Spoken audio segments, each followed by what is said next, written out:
Today, we're gonna turn this ribeye into the most amazing beef stroganoff you'll ever try. So when I came up with the idea for this dish and I decided to use that ribeye, I had a little bit of a debate in my head. On one side, I was like, man, how can you do that to a ribeye, right? Just cook it beautifully medium rare in a pan. But then the other side of me was like, dude, it's gonna be amazing with a ribeye, right? So beef stroganoff is actually a Russian dish. So my beef stroganoff is a little different than normal, as I like to flour my beef and fry it first before adding it back into the sauce. So we're gonna slice up our ribeye, pound it out a little bit, cut it, flour it, fry it, remove it from the pan, fry some mushrooms, some onions, remove that, and we're gonna start building this beautiful little sauce in the pan with some white wine, some sour cream, and some beef stock. So I think beef stroganoff needs to be served with something light and doesn't have a ton of flavor. Like, I love having it with white rice just to have that balance. Or you could eat it with noodles, you could eat it with mashed potatoes. You need something starchy to go with it. White rice is my favorite thing to have with it, so that's what I'm making today. So remember, obviously this is gonna be amazing with a ribeye, but if you wanna use another cut of beef, just cut it into chunks, pound it out, and when you slice it up, make sure you're just slicing against the grain. So you could even use a really cheap cut of meat like a flank steak or something like that if you just treat it right and pound it out and slice it right. So let's start by slicing and pounding out our ribeye. So this piece of beef, I don't know, that's 2.5 inches thick. I'm gonna cut this into thirds with my slicer here.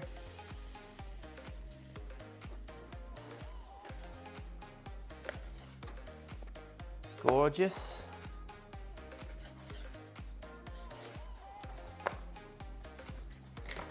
Okay, so the next thing we're gonna do is to take a double layer of cling film or saran wrap for us Americans.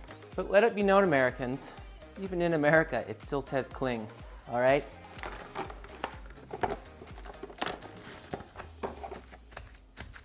Now using a mallet, we wanna start tapping, but really lightly. You don't wanna, this isn't a gavel, nobody's in court, just go slow. Also, if you do this too hard, you're gonna break the cling film. You could use a Ziploc bag or something if you wanted, but this is just my madness. 2 more layers of cling, board back. Always have your paper towel down. Okay. Now you can simply just flip this over. I'll just go back and forth maybe 3 or 4 times, tapping lightly, and trust me, this is only going to do it a lot of good.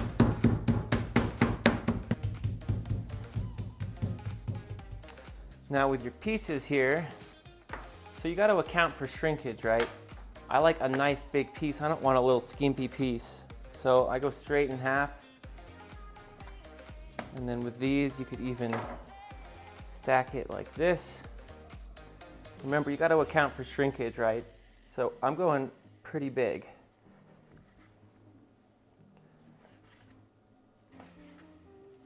Because these are going to lose a lot of their size.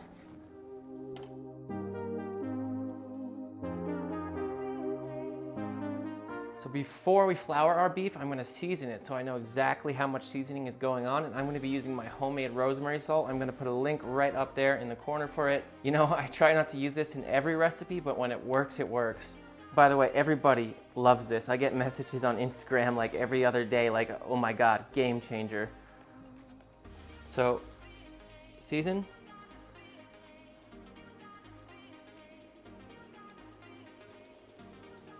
and fresh ground black pepper.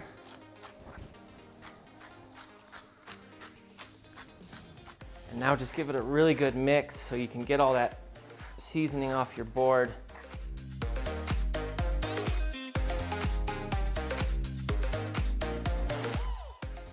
So now we're gonna add our spiced flour. So in here is all-purpose flour, mustard powder, garlic powder, and onion powder. The recipe for this will be at the bottom of the description. Straight into a bowl.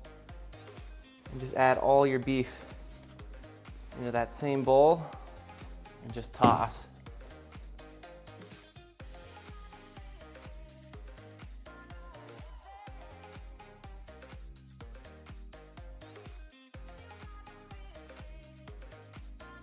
Prior to frying my beef, I just like to take a little bit, put it into a strainer, and just kind of shake that out. Otherwise, your oil is going to end up really dirty really fast. So make sure you get off as much excess as you can. Okay, so I've got my pan here over a medium-high heat. I'm just getting a little smoke rolling off the edges.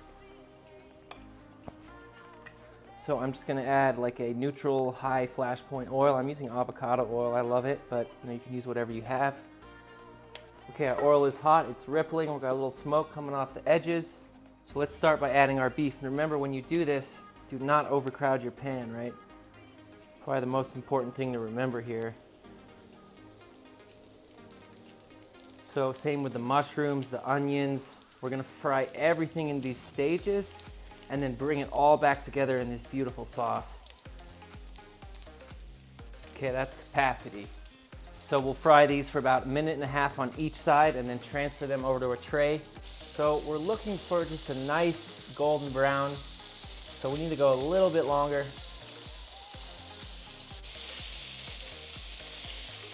Okay, so that's good. We can start flipping them.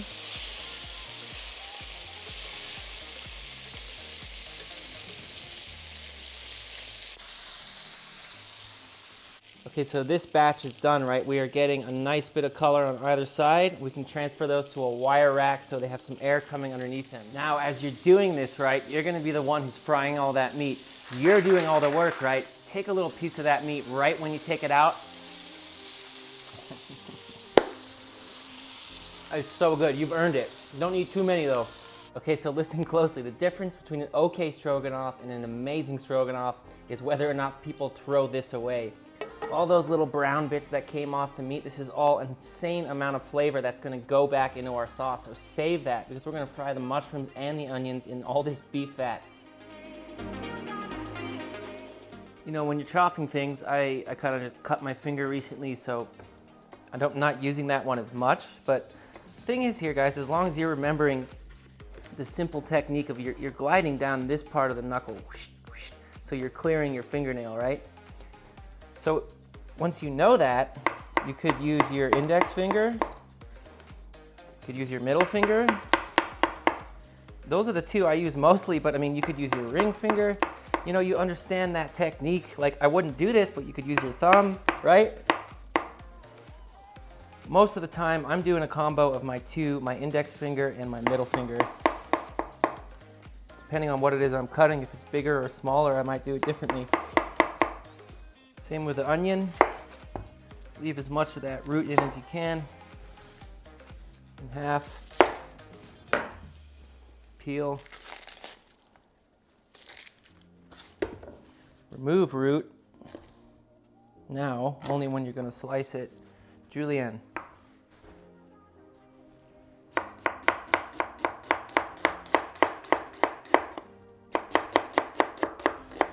Okay, oil's nice and hot. Add your mushrooms. So we're gonna do these in like 2 stages. We don't want to overcrowd. So that's good for 1.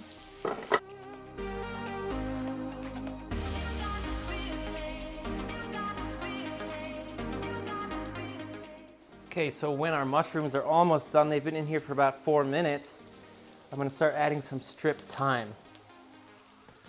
Right, easy to do, you just hold the top, strip it down.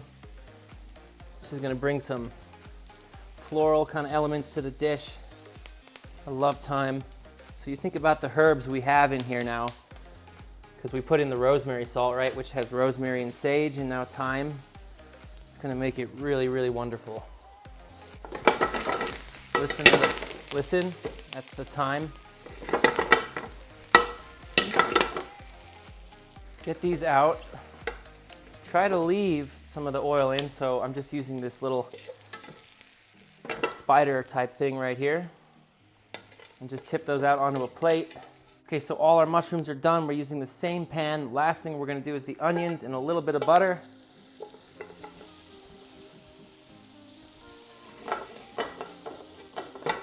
Onions down.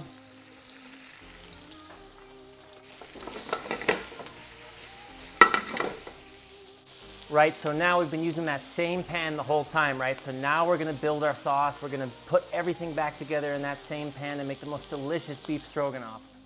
Okay, onions have been going for about 10, 12 minutes. They've softened a little bit, but they still have a little bite to them. Now we're gonna add our mushrooms back into the mix. And remember, those mushrooms soaked up all those beautiful brown bits in the bottom from the steak, so this is like a flavor bomb going in.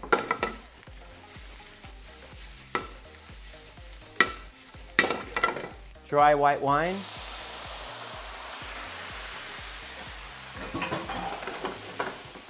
We'll cook that down. We'll pack down that flavor for about 1.5 minutes, cook off the alcohol. Okay, wine is burnt off.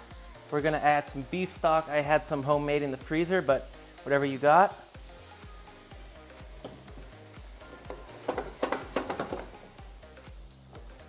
Now cream. So when I build this sauce, it's gonna be purposefully a little bit too thin because when we put that ribeye back in, that's all coated in the flour, it's gonna thicken it up. Now coarse grain Grey Poupon going in. Just a small dash of Worcestershire sauce.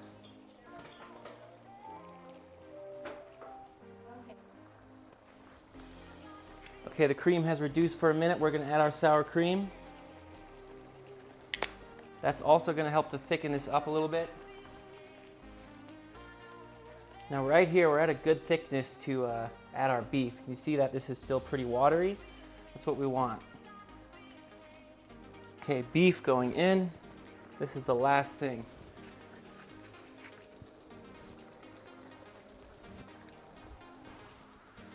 So just gently let your beef simmer away in this sauce.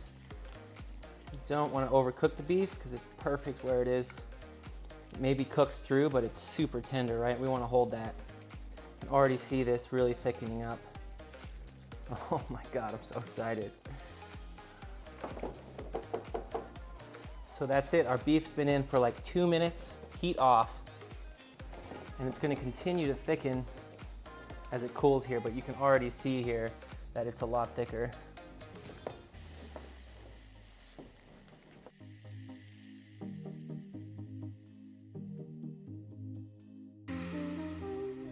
So this looks and smells just so good. And you know, this is a special dish for my heart because when I was a kid and growing up, like this was always requested as a birthday dinner for me or one of my brothers. Let's give it a taste. Oh, just cutting through the ribeye, it is just so tender.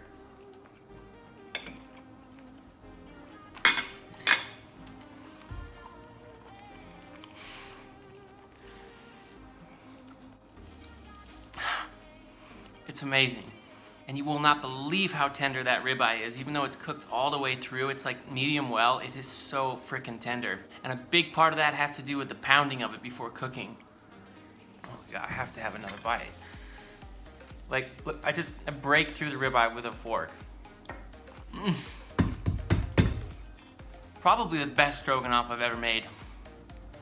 And you know why? Because of that ribeye. Just like that little voice on my shoulder told me, that is correct. It's just as good, if not better than I thought it was gonna be. So here's some more great recipes to check out if you wanna keep on learning how to cook.